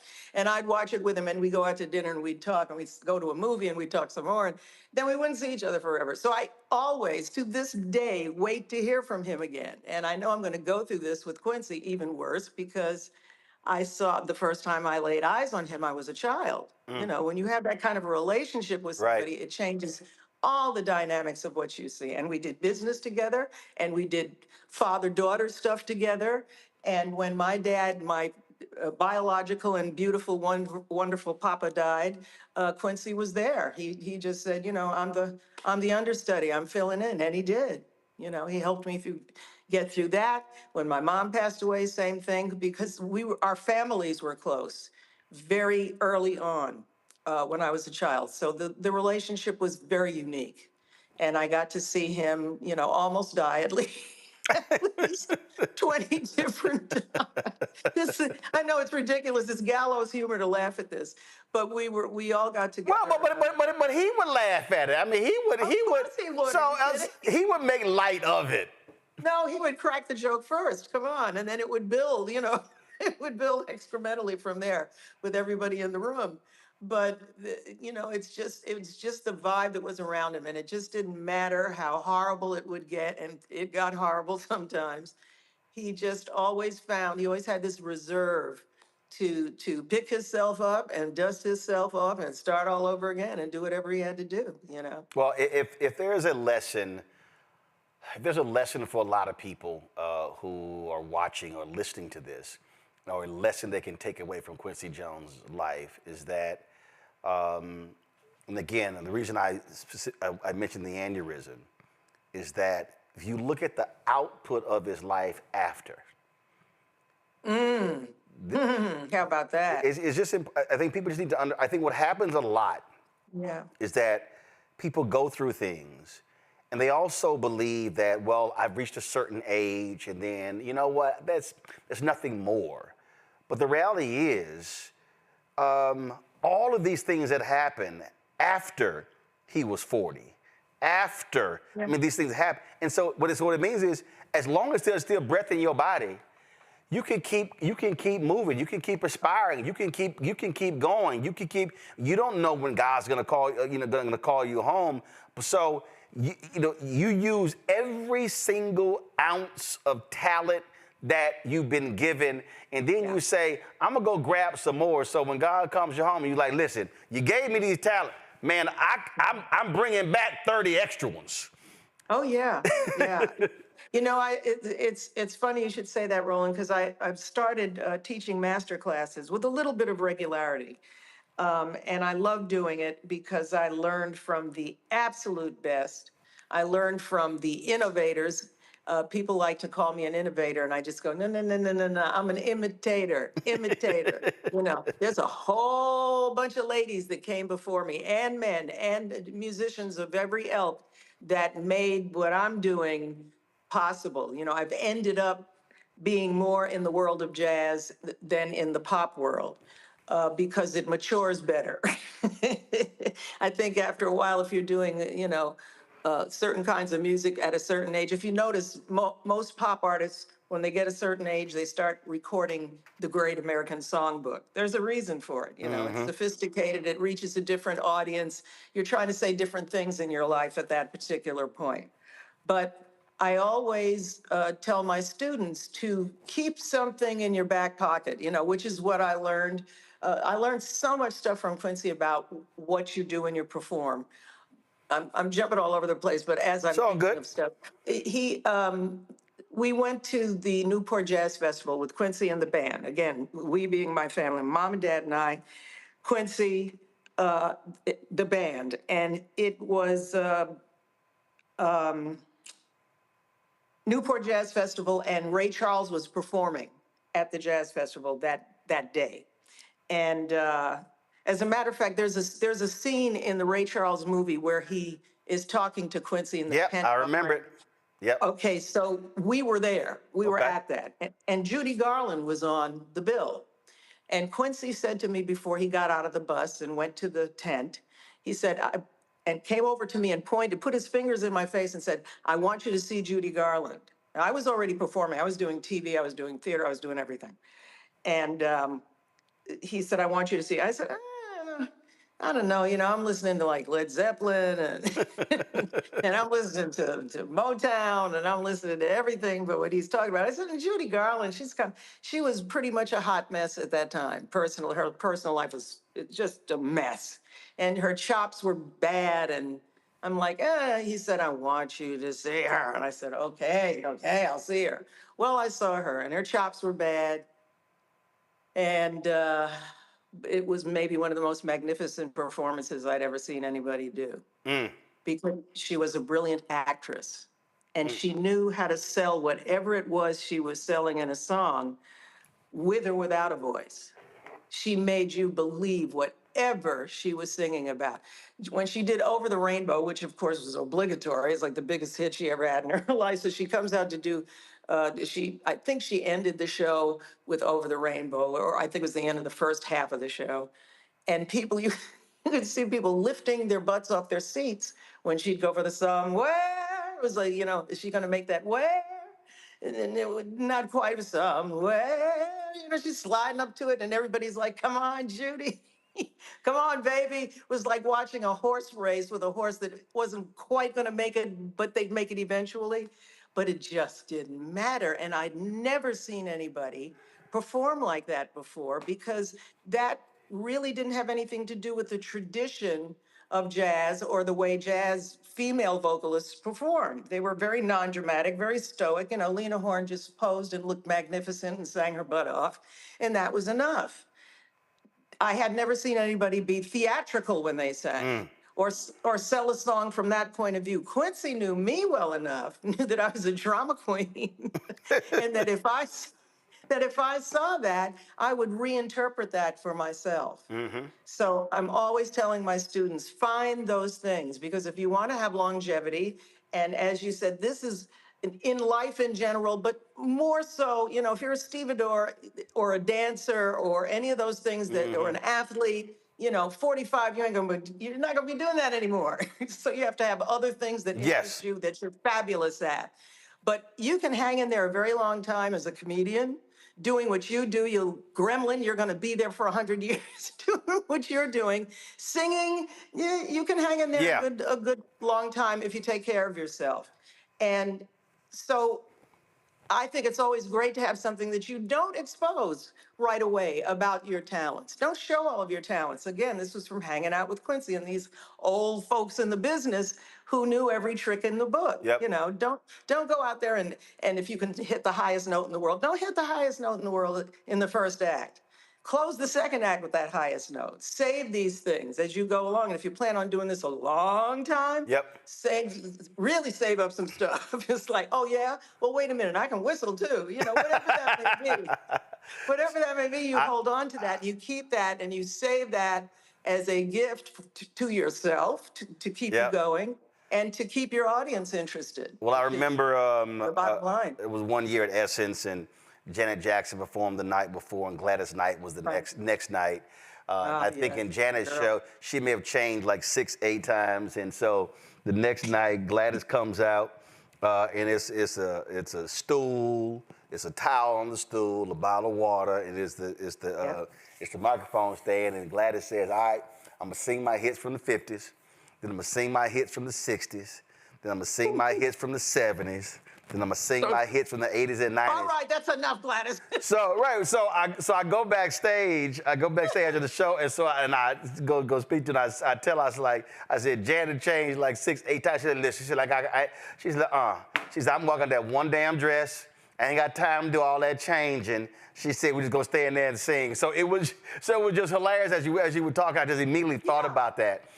In terms old school, man. Old school. Speaking of that, so we were playing a clip from that 2007 conversation with the History Makers with Quincy Jones. Right. And the reason every time I see it, I laugh, because that was actually the first and the only time I met James Ingram. But I had previously met his daughter in New Orleans at Essence Fest, and we were in a restaurant. And I can't remember if I told you this story before. So I walk up to James, and so good to meet you. I tell him, hey, I met your daughter. And he was like, yeah, she told me that. And because I made her crack up laughing, because I said, please tell your dad, how is it that he never got the woman? I think only one of his songs he finally got the woman. And he did a lot of begging, didn't he? So that night after the Quincy Jones thing, I said, James, seriously, bro? I said, I think you got the woman one time. I said, could you at least gotten a sister 2 or 3 times? And he just bust out laughing. I know he did. He's like, I cannot believe he said, I cannot believe you said that. I said, bro, I was listening to like 10 or 12 of your songs once, and I was like, damn. Did he lose a woman in every song? Just once. What what about me? I used to tease him about that title all the time. I used to imitate James's voice. Sometimes I would have to do gigs without him, and so as a spoof, I would imitate his voice. I did a pretty good imitation of James, and James used to say to me, "Patty, you do me better than I do me." And then we would just look at each other and hit the floor. It's like I don't know how to take that, man. You just you take that wherever you want to.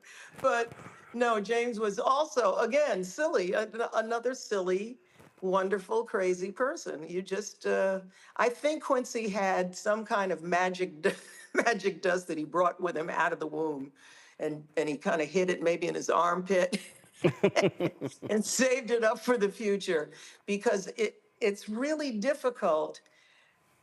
It's so difficult. This is going to sound weird. It's so difficult for me to grieve him, to have real grief about him, because the very thought of him brings back the laughter, right, and silliness and joy and happiness, and I have to like carve through the joy to get to the pain of the fact that I've lost him. That which I consider to be kind of selfish.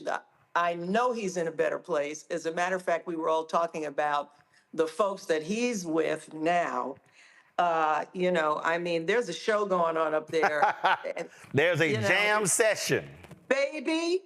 And somebody said we need a dancer. So, we got my lady. Judith Jameson. Judith Jameson the other day.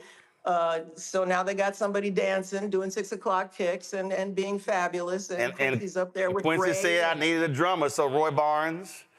Come on. And you don't need a singer yet. Maybe I'm looking in the wrong direction. Okay, you don't. Oh no.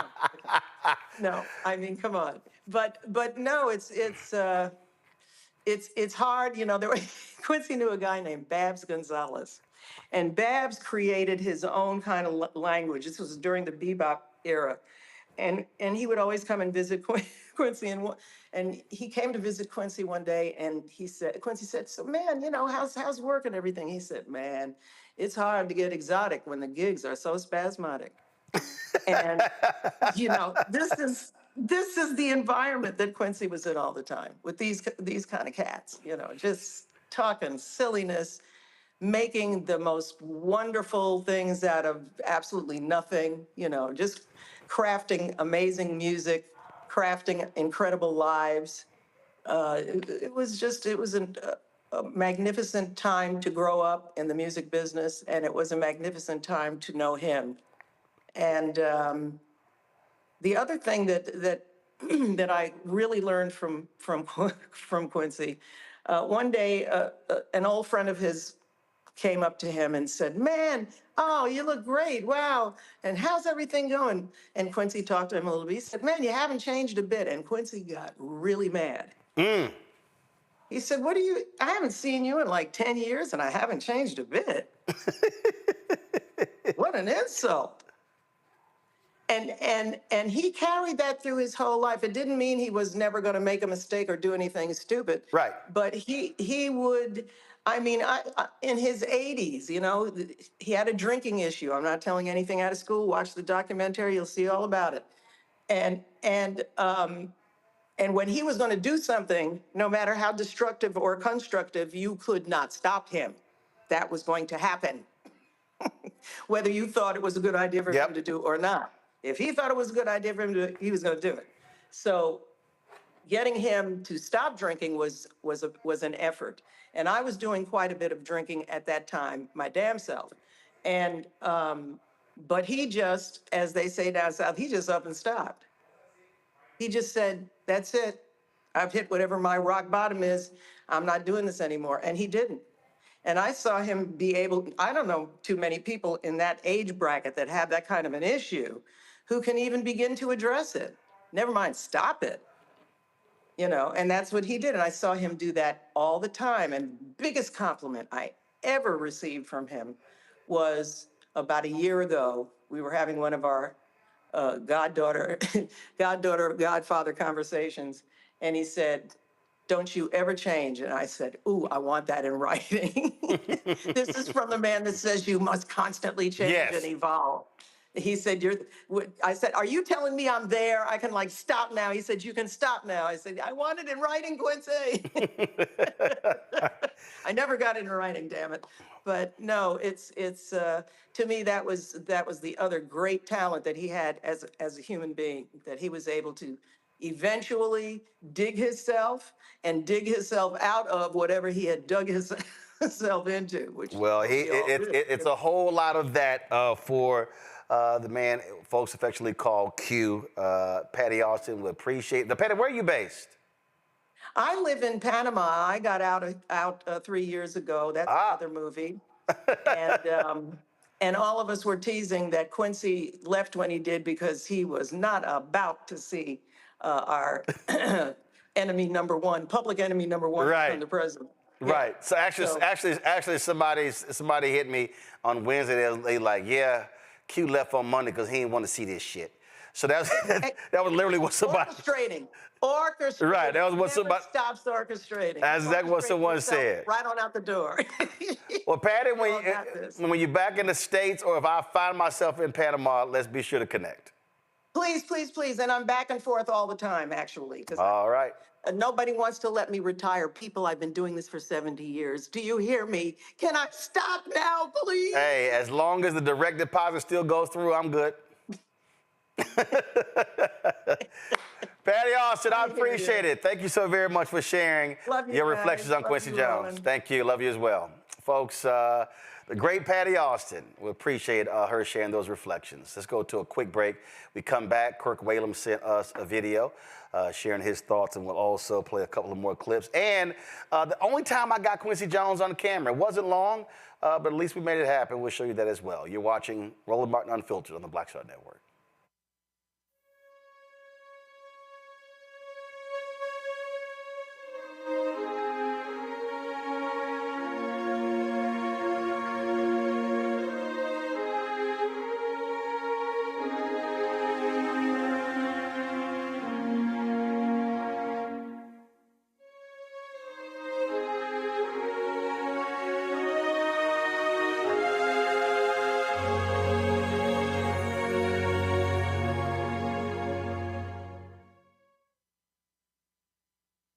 Hatred on the streets, a horrific scene, a white nationalist rally that descended into deadly violence.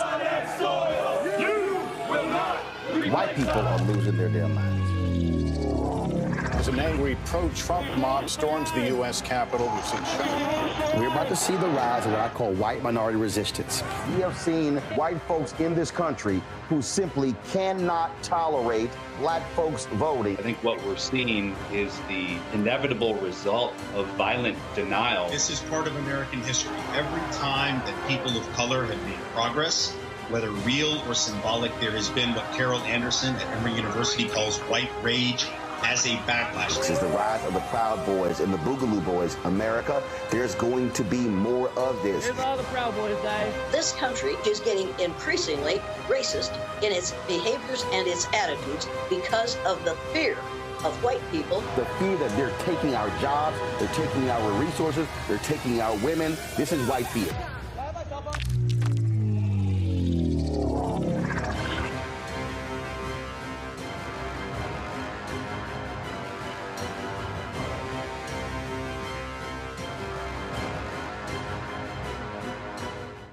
Hi, I'm Dr. Jackie Hood Martin, and I have a question for you. Ever feel as if your life is teetering and the weight and pressure of the world is consistently on your shoulders? Well, let me tell you, living a balanced life isn't easy. Join me each Tuesday on Black Star Network for A Balanced Life with Dr. Jackie. We'll laugh together, cry together, pull ourselves together, and cheer each other on. So join me for new shows each Tuesday on Black Star Network, A Balanced Life with Dr. Jackie.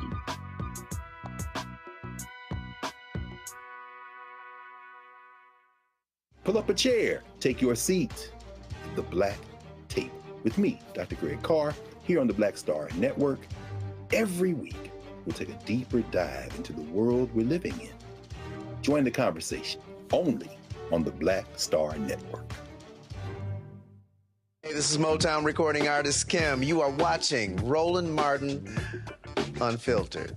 That boy, he always unfiltered though. I ain't never known him to be filtered. Is there another way to experience Roland Martin than to be unfiltered? Of course he's unfiltered. Would you expect anything less? Watch what happens next.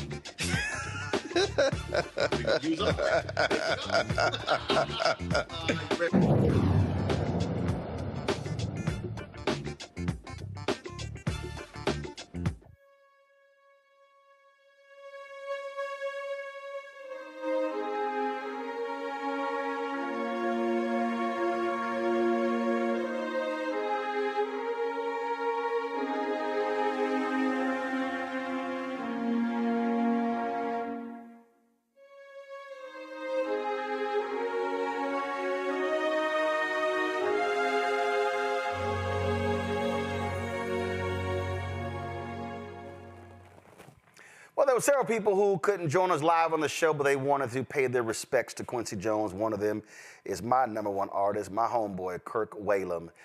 Here is what he had to say. Quincy Jones, of course, was an original, but I am so privileged to get to share a memory or two with him. First of all, Q used to love to snack. So if you were in the studio with him, you had to be, have superhuman strength to not eat all them M&Ms and stuff he always had around. And he had certain combinations that he liked, like one M&M and one potato chip at the same time, all that kind of crazy. But one thing that really, it was like the first real encounter I had with him, Bob James had recommended me for a session to play with Quincy Jones. And it was like, oh my God, I was just so nervous, So I'm in there in the studio and I played my solo and, and I looked over there at him, waiting for him, he's in the control room and, he's got the talk back button. And I'm just like, oh God, please don't tell me I didn't mess this up, because he wasn't saying anything. And it felt like an hour, I'm sure it was probably like 30 seconds, but I believe he probably played this though. He knew I was nervous and everything. So he finally hit the talk back and he said, you know what was wrong with that? I'm like, oh man, my one chance, and I blew it. He said, not a damn thing. Of course, he cracked up. Like, it was funny to him. It wasn't funny to me. I was like, man, you jerking my chain. And all was well, he loved it. And he was the guy, he would hire people to do what it is he wanted you to do. If he didn't know you could do it, he wouldn't hire you. And once he hired you, he didn't really give you a whole bunch of instructions. He's like, do what you do, And so the times I worked with him after that, I was equipped, And, man, I especially loved the thing we did with Sax in the Garden, the Secret Garden remake. Anyway, I love that brother, and he was an avatar for so many of us in composition and arranging and playing. He could play that trumpet too, but he was a humanitarian. He was a great, great person. Oh, we appreciate that, Kirk Whalum. Thank you so very much. And yeah, Sax in the Garden is one of my favorites. Music director Ray Chu also sent us this video for our Quincy Jones tribute. Hey everybody, this is Ray Chu, and I want to pay my personal tribute to the great Quincy Jones.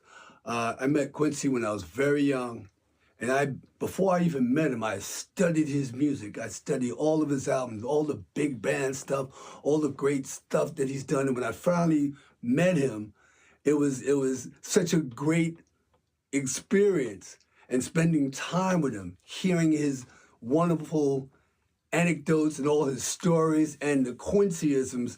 Quincy could go, he's got like a barrel full of Quincyisms. I don't know how he remembered all that stuff, and all the history that he would recite and talk about when you got into his space. So those are my memories of him, and he was very funny too. So, hey, like everybody that's going to be talking about Quincy, you could talk about Quincy for hours and hours, talk about his movies, you could talk about all of his world productions, We the World, all the great stuff. But most of all, it's about Quincy Jones, the man. And I got to know him as the Quincy Jones, the man, and that was my honor. Thank you. As I said earlier, we were supposed to do a one-on-one with Quincy Jones when I was at TV1, but the folks there canceled the trip. It never happened. Oh, yeah, I'm still cussing folks after that one. But 2011, we had the Washington Watch show. We were in L.A. doing a special on philanthropy and at the NBA All-Star Game. And I don't know what the red carpet was. We ended up shooting the red carpet. And guess who came rolling down? The great man himself, Quincy Jones. Here's that quick interview. Well, last time I saw you, sir, with the History Makers, you had a hell of a time telling these wonderful stories about Chicago and being a gangster, all that good stuff. You're Chicago, aren't you? Actually, I've lived there for 6 years, and so now I just moved to D.C., so. So you're a gangster, too. Well, I'm a Texan, so we cowboy. Same thing. Let me ask you, this movie, it delves into a part of our history that folks aren't aware of. And even when it comes to music, you've always made it perfectly clear that people need to be aware of history, and it's not just about today. Well, that's about anything, though. You know, if you know what's happened before, I look at it like this: if you don't have an accurate diagnosis, you cannot write a prescription. It's the same thing. If you know what happened before, how it got there, and everything else, you know, it's going to make the road easier to get where you're going. All right, then. So that's that. First of all, I got to hit them. Was that more to that interview? It had to be. Okay, I'm going to hit my old producer, Jay. I'm like, what the hell? That cut off early. But that was, again, our chat with Quincy Jones in 2011.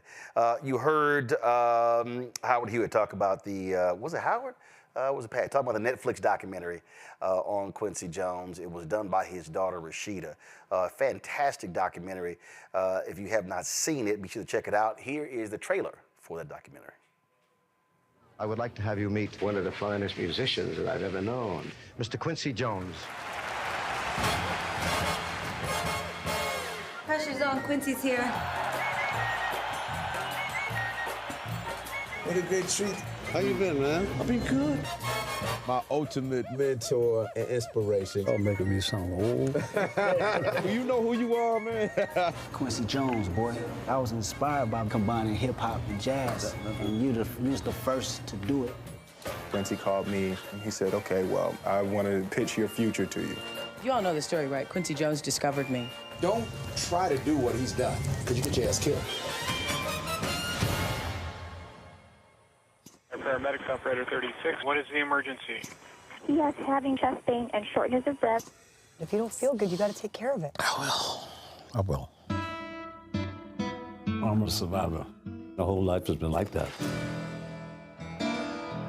On the south side of Chicago. In the 30s, man, and during the Depression, I wanted to be a gangster till I was 11. You want to be what you see, and that's all we ever saw.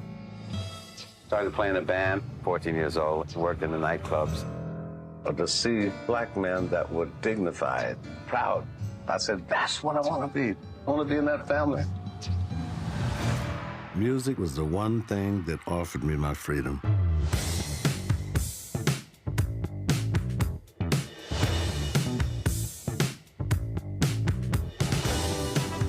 Dad, how do you deal with your ego and your art? You have to dream so big that you can't get an ego, because you never fulfill all those dreams. I got 6 daughters and 1 son. That's why I don't have any hair. I've seen the power of music as a tool to reach the hearts and minds of millions of people. At each stage in this remarkable career, he's been somebody who's walked through that door before anybody else has. You only live 26,000 days. I'm going to wear them all out.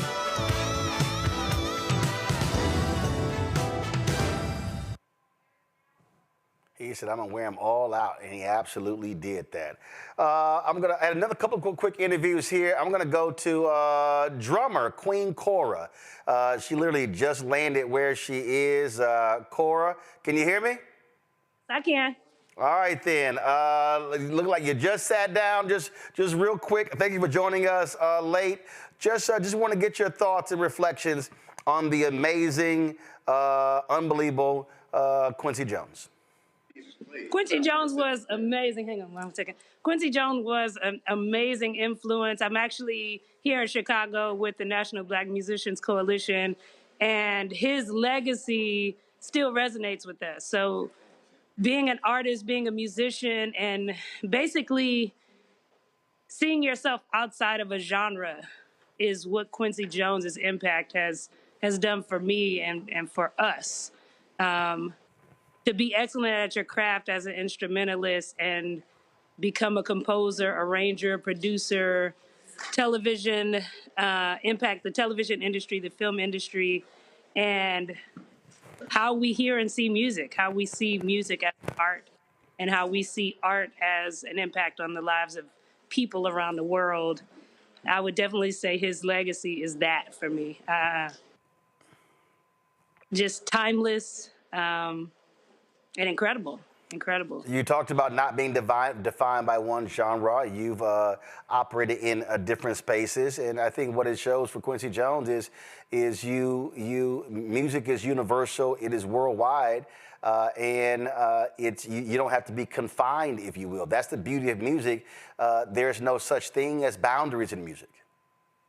Yeah, absolutely. And even business, like the business of music is something that I embraced, even as a publisher, and just going beyond the instrument to support your art, to expand your art, to have your art live light years longer than you. Well, I know you're quite busy. You said, hey, is there a small window to join? I'm glad you hit me.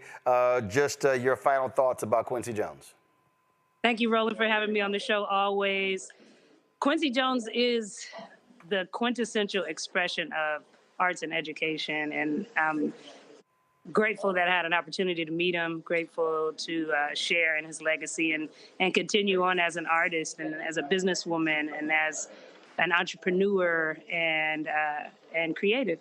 Quincy Jones is that, and his legacy will continue to live on. All right, then. Queen Cora, thanks a lot. Thank you, Roland. Appreciate it. Folks, in that History Makers interview, Quincy Jones talked about how he transitioned from jazz to pop. Let's play that. There are no greater purists in music than jazz purists. So there must have been some pushback when you moved into pop. Honey, you think I care.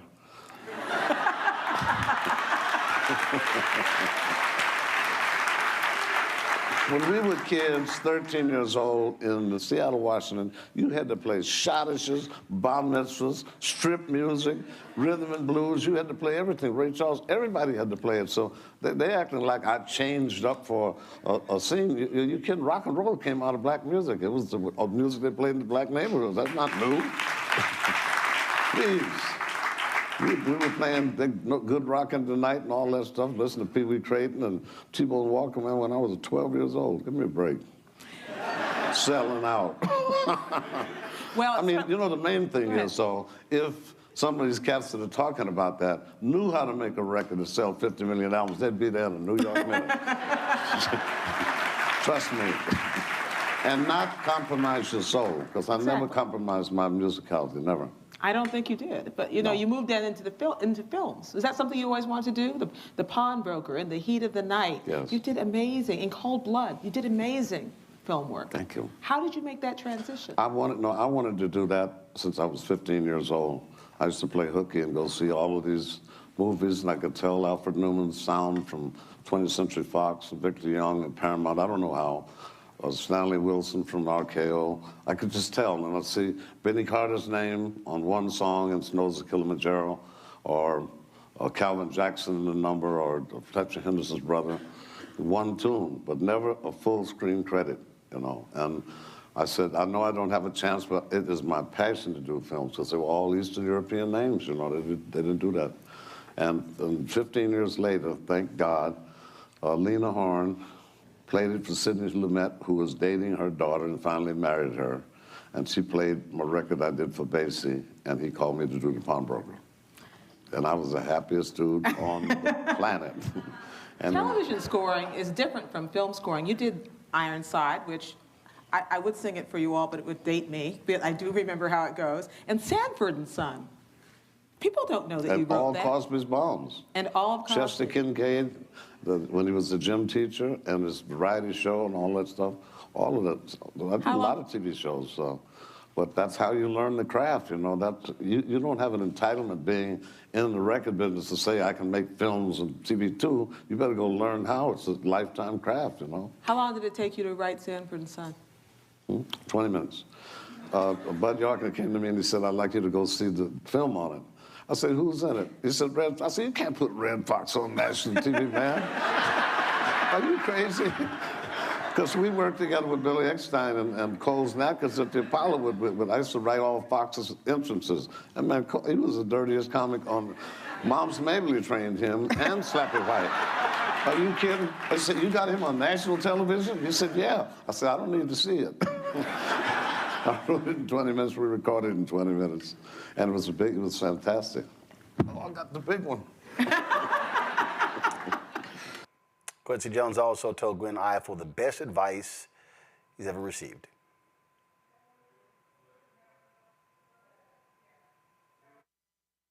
The best advice I ever got was from Nadia Boulanger in 1957. She said, your music will never be more or less than you are a human being. And so I started to work on the human being. I'm discovering a lot of things about myself, you know, and I'm trying now for the last 2 years to get all of the negative thoughts out of my body. Grudges, no more anger. It's a waste of time. And Mark Twain's words just overwhelm me. Anger is an acid which does more harm to the vessel in which it's stored than anything on which it's poured. And isn't it amazing to get to 85 to figure that out? It's pretty ridiculous, but you learn it from mistakes. Well, that actually was from the Netflix documentary on Quincy Jones. Folks, that is it for our tribute. We appreciate everybody who has joined us. Again, Quincy Jones, an absolutely amazing man. He was always funny. So every time I would see Quincy, for some reason thought I traveled with him on a trip to China.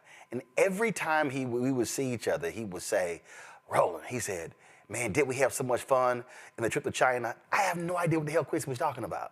Because the only time I went to China was with the National Urban League. But of course, I never corrected Quincy and just went along with it. But it was always funny. So I can only imagine what the hell happened on that trip to China. Folks, that is it for us. We'll see y'all on Monday right here on Roland Martin Unfiltered on the Black Star Network. And certainly our prayers and thoughts go out to the family of Quincy Jones. Y'all take care. Holla!